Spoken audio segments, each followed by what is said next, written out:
사랑과 은혜가 풍성하신 하나님, 우리에게 또 새날 주시고, 또 오늘은 특별히 4월의 첫날, 또 새 달을 허락하셨습니다. 또한 이 주말 가운데 하나님, 우리의 또 한 주간의 삶을 돌아보게 하시며, 또한 말씀을 통해서 한 주간을 마무리하고, 또 새로운 한 주를 시작할 수 있는 귀한 우리 성도님들의 시간이 될 수 있도록 축복하여 주시옵소서. 감사드리며 살아계신 예수 그리스도의 이름으로 기도합니다. 아멘.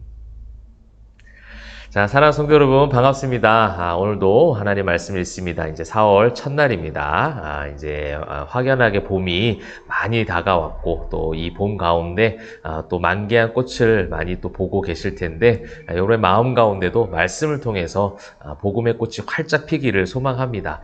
오늘 이제 사무엘상, 특별히 사무엘상 말씀이 이제 그런 어떤 회복과 소망의 메시지를 담고 있어요. 오늘도 그런 말씀들을 여러분 읽게 되실 겁니다. 이제 4장부터 7장까지의 말씀을 읽게 되실 텐데, 7장의 말씀이 이제 회복의 사건이 등장을 하고 있죠. 회개 역사가 일어나고 있습니다. 그런 어떤 회복과 회개, 또 다시 한번 하나님께 돌아옴을 통하여 하나님의 기쁨이 되어지는 이스라엘 백성들의 모습들처럼 오늘도 말씀을 읽으면서 우리의 교회와 가정과 여러분들이 이 말씀의 회복이 또한 회개 운동이 이들의 이야기로 역사적 사건으로 끝나지 않기를 소망합니다. 여러분, 저는 성경을 읽으면서 그것이 참 중요하다라는 것을 많이 생각하게 돼요. 우리가 성경 말씀이 성경책이 부족하지 않은 시대잖아요. 또 말씀을 접하는 것이 부족하지 않은 세대 가운데 있습니다. 그러나 그런 어떤 경건의 모양은 날마다 늘어나는 것 같은데 갈수록 경건의 능력이 상실되어져 가는 이유는 무엇일까? 저와 여러분이 깊이 있게 말씀을 읽을 때마다 고민해 보기를 소망합니다. 제가 이 말씀을 드린 것은 사실은 오늘 말씀이 그렇다라는 거예요. 오늘 4장부터 6장까지는 법궤가 이리저리 이동하는 내용들이 나오고 있습니다. 특별히 이제 4장에서 블레셋과의 전투를 앞두고 있는 장면이 나오죠. 여러분, 이 이야기에 대한 부분 성경 읽으시면서 다 파악이 되실 텐데, 이 법궤를 가지고 이제 언약궤죠. 이제 이스라엘 백성들의 광야 때부터 하나님께서 모세를 통해 주신 말씀들이 봉인되어 있는 언약궤입니다. 근데 그 언약궤를 통하여 하나님이 늘 임재하셨고 하나님이 동행하셨어요. 그래서 그 언약궤가 하나님의 동행하심을 상징 할 때에 이스라엘 백성들이 어떠한 싸움을 하든 어떠한 곳으로 이동하든 지키시고 보호하셨고 늘 인도하셨던 능력의 언약궤였습니다. 근데 이제 이스라엘 백성들이 이 언약궤 속에서 하나님의 그 언약궤 가운데 임하셨던 하나님을 바라보기보다는 그 언약궤가 미신적인 우상이 되어져 버렸다라는 것을 이 4장에서 가르쳐주고 있는 거예요. 사실 4장 말씀에 보게 되면 5절에 여호와의 언약궤가 진영에 들어올 때 온 이스라엘 큰 소리로 외치며 땅이 울린지라, 정말 그 언약궤 가운데 임재하신 하나님을 향한 외침이었는가에 대한 부분을 또 질문을 해보게 만드는 말씀이라는 겁니다. 그런데 그래서 이제 6절부터 보시면 블레셋 사람들이 실제로 그러한 이스라엘 백성들의 환호성을 듣고 두려움에 떨게 됩니다. 이미 알고 있어요. 이방인들도 그 언약궤 능력이 언약궤를 넘어선 하나님의 능력이 어떠한지를 알고 있는 것이죠. 그런데 그 언약궤 때문에 두려워하던 블레셋 사람들이었지만 그들이 이스라엘 백성들을 치는 사건이 등장하는 거예요. 10절에 보시게 되면 블레셋 사람들이 쳤더니 이스라엘이 패하여 엄청난 사건이 등장을 한 겁니다. 이것은 무슨 말이냐면 이 언약궤 자체 능력이 있는 것이 아니라 그 언약을 체결하시고 말씀 가운데 이스라엘 역사 가운데 늘 그 언약궤를 통하여 동행하셨던 그 하나님께 능력이 있다라는 거예요. 근데 어느새 사람들은 그 언약궤가 우상이 돼버리는 거예요. 현 시대를 살아가는 우리 기독교인들, 저와 여러분들에게도 이런 일이 있을 수 있습니다. 교회를 오래 다닌 것 때문에 우리에게 능력이 있는 것으로 착각하는 거예요. 교회 헌금을 많이 했기 때문에, 봉사를 많이 했기 때문에, 내 직분이 목사이기 때문에, 장로, 집사, 권사이기 때문에 그것 때문에 능력이 있는 게 아니라는 겁니다. 경건의 모양에 능력이 있을 수가 없어요. 물론 경건의 모양도 하나님이 갖춰가시죠. 그러나 더 중요한, 그 모양보다 더 중요한 것은 능력이라는 겁니다. 무엇을 바라보고 있냐는 거죠. 그럴 때 바로 제가 누차 말씀드렸던 신앙인이 될 것인가, 종교인이 될 것인가라는 그 관점을 우리가 이 성경을 통해서 볼 수 있다는 겁니다.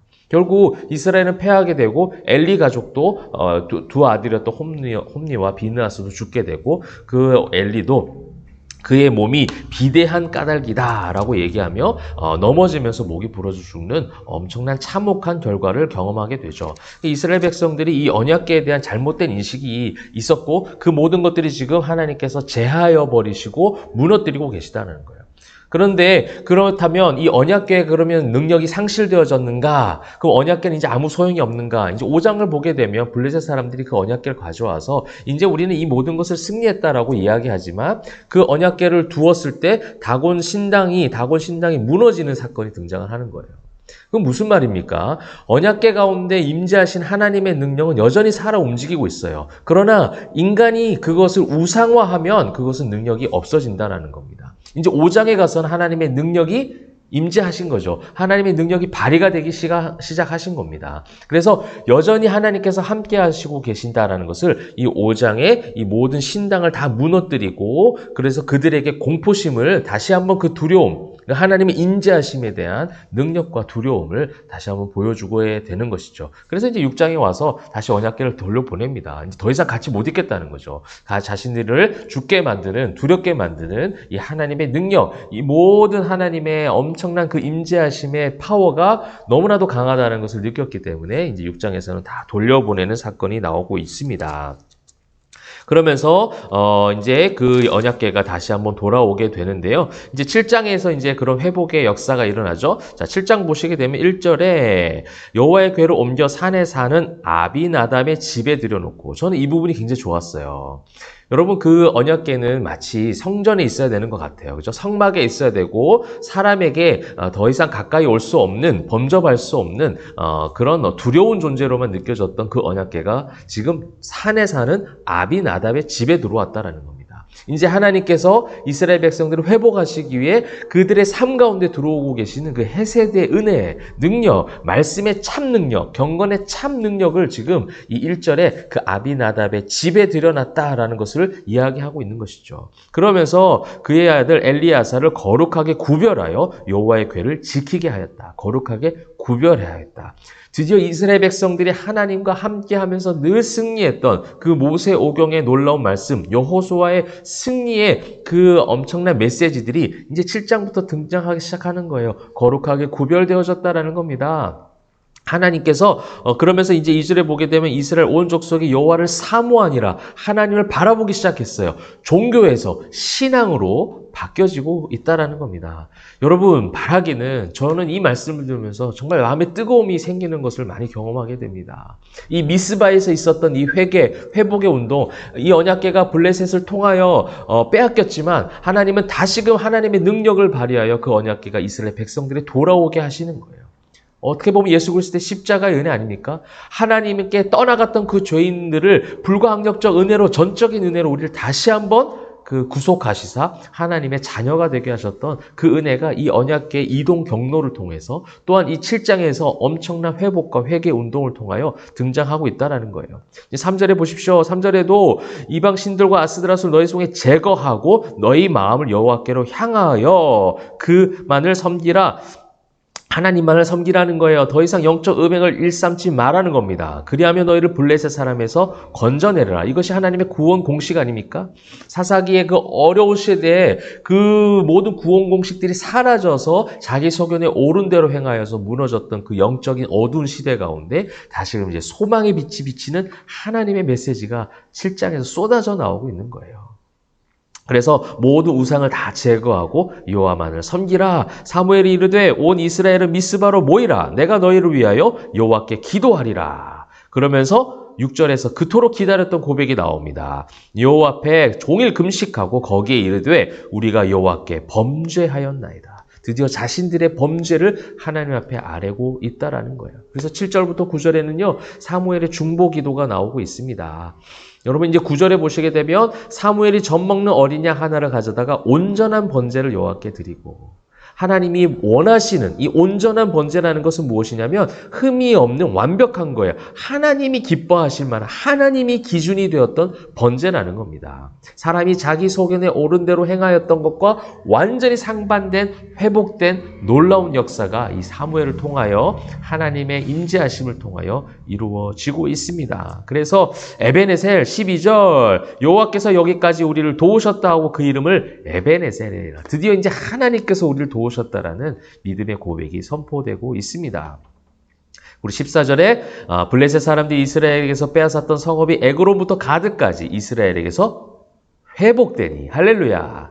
여러분의 교회, 가정, 성도님들 각자의 모든 삶의 모든 신앙적인 부분이 그 헛된 언약궤 우상화에서 언약궤의 그 물건을 쫓아갔던 그 경건의 모양을 쫓아갔던 그들의 잘못된 종교심에서 그 언약궤 가운데 말씀으로 임재하셨던 하나님을 향하여 바라보기 시작하였고 그 하나님을 향하여 바라볼 때 죄를 자복하고 기도하고 그렇게 하나님의 놀라우신 엄청난 능력, 그래서 하나님을 자신들의 승리에 대한 자신의 기복적인 도구로 삼은 것이 아니라 하나님을 향한 예배의 대상으로 온전하게 번제를 드림으로 회복되었던 것처럼 사랑하는 성도 여러분, 오늘 이 4월의 첫날, 이 첫날 가운데 주신 하나님의 놀라운 회복의 메시지, 또한 이 주말을 보내면서 내일 주일 예배를 준비하게 되실 것인데 그런 새로운 말씀을 통하여 온전한 번제, 온전한 예배로 승리하시는 저와 여러분 되기를 소망합니다. 그렇게 승리하는 우리 포에마 교회 성도님들, 이 영상을 시청하는 주의 모든 백성들 다 되시기를 주님의 이름으로 축원합니다. 기도하겠습니다. 사랑과 은혜가 풍성하신 하나님, 하나님을 향한 온전한 번제, 또 하나님을 향한 온전한 신앙으로 인한 승리가 우리에게 있기를 소망합니다. 경건의 모양을 쫓아가지 않게 하시고 참된 경건의 능력으로 말미암아 주님과 회복된 관계로 모든 것이 승리로 회복으로 나타나는 교회와 가정, 우리 성도들의 삶이 될 수 있도록 인도하여 주시옵소서. 감사, 찬송, 영광 올려드리며 살아계신 예수 그리스도의 이름으로 기도합니다. 아멘.